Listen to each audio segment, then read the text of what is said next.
बिस्मिल्लाहिर्रहमानिर्रहीम।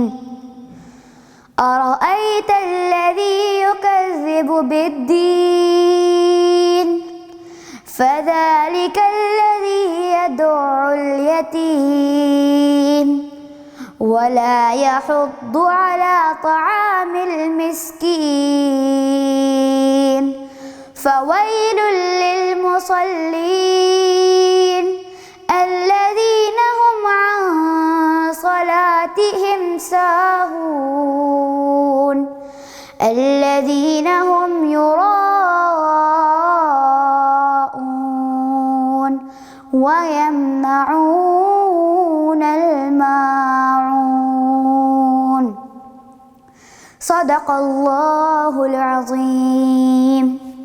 अस्सलामु अलैकुम वरहमतुल्लाहि वबरकातुहू। कैसे हैं आप लोग सब? उम्मीद रखता हूँ ईमान और सेहत की बेहतरीन हालत में होंगे। प्यारे बच्चों, आपको पता है कि आज मैंने सूरतुल माऊन की तिलावत क्यों की है? क्योंकि आज जो हम सीखेंगे वो इसी से रिलेटेड है। तो बेसिकली मैंने एक किस्सा पढ़ा था जिसने मेरा माइंडसेट चेंज कर दिया और काफी मुझे इंस्पायर किया इस किस्से ने। तो फिर मैंने सोचा कि मैं तो उसके ऊपर अप्लाई करता हूँ उस चीज को, तो फिर मैं आपसे भी शेयर करूँ। तो वो किस्सा ये था कि एक दफा मेरा एक अंकल के यहाँ जाना हुआ, रुकने के लिए गया हुआ था मैं उनके घर। तो हम उनके गार्डन में बैठे हुए थे कि इतने में दरवाजे पर एक बेल बजी। बेल बजने पर पता चला कि एक बच्चा आया हुआ है और वो बेलचा मांग रहा है। अंकल ने उस बच्चे को वेट कराकर एक अलमारी नुमा कमरे के अंदर गए जिसके ऊपर बहुत बड़ा सा लिखा हुआ था अल माऊन। मैं ये सारा मंजर देख रहा था। अंकल ने एक नोटबुक छोटी सी निकाली और एक बेलचा निकाला और फिर उस बच्चे के पास जाकर उसका नाम, उसकी वल्दियत यानी कि उसके पेरेंट्स का नाम और उसका फोन नंबर लेकर उसको बेलचा दे दिया। और फिर थोड़ी देर बाद एक और मोहल्लेदार आए और उन्होंने उन्हीं अंकल से एक पाइप मांगा। तो अंकल ने उसी तरीके से अलमाऊन वाले कमरे में गए, उस पाइप को निकाला और उन साहब को देकर उनकी सारी मालूमात हासिल कर ली। फिर हम जोहर की नमाज पढ़ने के लिए चले गए। जोहर की नमाज पढ़कर जब हम आए तो मैंने देखा कि वही बच्चा उसी बेलचे को लिए मुंतज़िर था। फिर जैसे अंकल ने उससे बेलचा लिया, अपनी डायरी में उसके नाम के आगे रिसीव्ड लिख दिया। फिर ऐसी वो मोहल्लेदार भी है जिन्होंने पाइप लिया था और अंकल ने उसी तरीके से उनके नाम के आगे रिसीव लिख दिया। फिर मुझसे रहा नहीं गया, मैंने काफी क्यूरियोसिटी से अंकल से पूछा कि आप क्या ये सामान किराए पर देते हैं? तो अंकल ने मुझे बताया कि बेटा इनका किराया जरूर है पर यहाँ पर नहीं, इनका किराया अल्लाह के खाते में है। फिर अंकल ने मुझसे मुखातिब होकर कहा कि क्या तुमने सूरतुल माऊन नहीं पढ़ी? फ़वैलुल लिलमुसल्लीन के किस तरीके से अल्लाह ताला डराते हैं वैल से, जहन्नम की आग से। किनके लिए?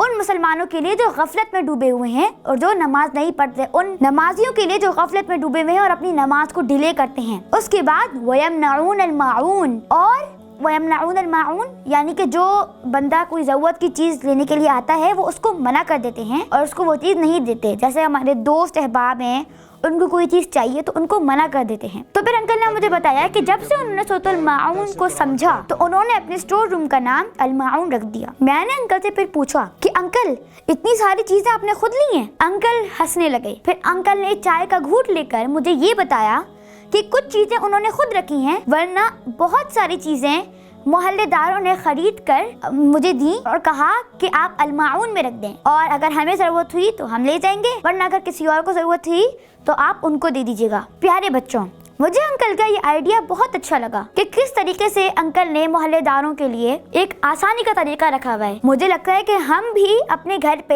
एक ड्रॉज या एक अलमारी, कम से कम एक बॉक्स ही अपने पास रख सकते हैं जिसका नाम अल माऊन रख सकते हैं। हम स्कूल जाते हैं तो हम एक अल माऊन का पाउच रख सकते हैं जिसके अंदर हम अपने दोस्तों की जरूरत की चीजें जो हमें जरूरत पड़ती हैं, जैसे कि highlighter, eraser, pencil, sharpener, pen, ऐसी चीज़ें जिसकी हमें अमूमन तौर पर ज़रूरत पड़ती है, हम एक इवन छोटे से पाउच को बना सकते हैं जैसे मैंने बनाया हुआ है। जब मेरे दोस्तों को ज़रूरत पड़ती है तो मैं उस अल माऊन के पाउच में से निकाल के उन बच्चों को दे देता हूँ। और क्योंकि अल्लाह ताला सुब्हानहू व तआला ने हमें वैल, जहन्नुम की आग का सबसे बदतरीन और निचला हिस्सा वैल, फ़वैलुल लिलमुसल्लीन से डराया है और खास तौर से मुसलमानों से मुखातिब होकर हमें वैल से डराया है। तो हमें ये कोशिश करनी चाहिए कि हम अल-माऊन की कोई ना कोई चीज़ अपने पास रखें। लेकिन हमारे माशरे में एक आम सी गलती भी आ जाती है, एक भूल है, एक गलती है, जो कि है एक चीज़ को लेकर वापस बहुत देर डिले करना, नहीं देना। तो हमें इस चीज़ का भी ख्याल रखना है कि जो इंसान ले रहा है उस चीज़ को, तो वो ना वादा खिलाफी करे और उस चीज़ को जो उसने ली है टाइम पर दे दे, ताकि जो लेने वाला है उसको भी तकलीफ ना पहुंचे और वादा खिलाफी का गुनाह भी उसको ना मिले। और इसका सोल्यूशन डायरी भी है। आप डायरी के अंदर उनकी सारी मालूमात, जैसे कि फ़ोन नंबर और उनका एड्रेस, और अगर आप उनको और क्लोजली जानते हैं तो आप उनका फ़ोन नंबर ले सकते हैं और उनका नाम, ताकि आप एक याद दहानी करवाएं। तो प्यारे बच्चों, उम्मीद है कि इंशाअल्लाह मेरी बात को सुन के हम सब एक अल-माऊन का कमरा बॉक्स से कोई भी चीज़ अल-माऊन से रिलेटेड ज़रूर रखेंगे। जज़ाकुमुल्लाहु खैरन कसीरा व अहसनल जज़ाई फिद दुनिया वल आखिरा। अल्लाह हाफ़िज़।